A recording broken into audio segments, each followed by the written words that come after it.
On sentait qu'il avait envie de le garder dans un sens, et puis dans l'autre sens, on sentait que la pression familiale était trop forte et qu'il fallait éviter de garder cet enfant, qu'il fallait plutôt opter pour un avortement. Et donc à partir de ce moment-là, vous, comment est-ce que vous avez vu les choses? J'ai eu besoin de prendre du recul, donc j'ai pris une semaine de congé. Et j'ai essayé de voir ce que je ressentais moi essentiellement, puisque c'est en moi qu'il est ce bébé. C'est moi qui porte la vie. Et si c'est à moi de prendre la décision à savoir si je vais la donner ou si je vais l'éliminer, entre guillemets. Donc j'ai pris une semaine de congé, j'ai réfléchi. Pendant cette semaine de congé, j'ai contacté des gens qui sont pour l'avortement, des gens qui sont contre l'avortement, afin de peser le pour et le contre. Et à terme de la semaine, ma décision était claire, je gardais l'enfant. Je ne me voyais pas, avec les années, croiser des enfants et me dire peut-être que le tien, il aurait 5 ans, peut-être que le tien, il aurait 10 ans. Pas facile de se retrouver toute seule dans un appartement, alors qu'on vivait à deux, qu'on était entouré d'amis, qu'on avait des amis régulièrement autour de soi.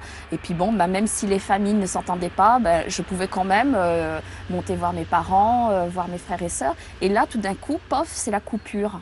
Et on ne sait pas pour combien de temps elle va être, cette coupure. Donc on se retrouve seul avec ce bébé, le bébé et soi et le bébé.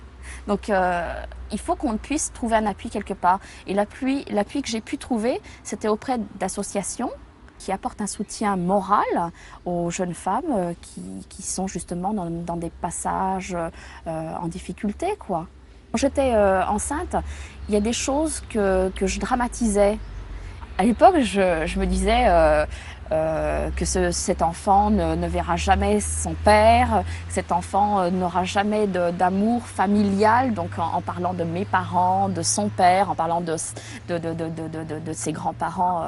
Donc je me disais, mais on sera toujours tout seul, quoi. Alors je n'aurais pas cru que au fil des temps, les choses allaient s'améliorer. Finalement, je préfère être comme je suis que comme j'étais.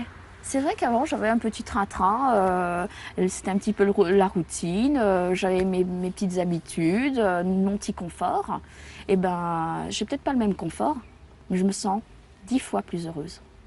Parce que le confort, c'est une chose, mais les sentiments et la paix intérieure, c'est autre chose.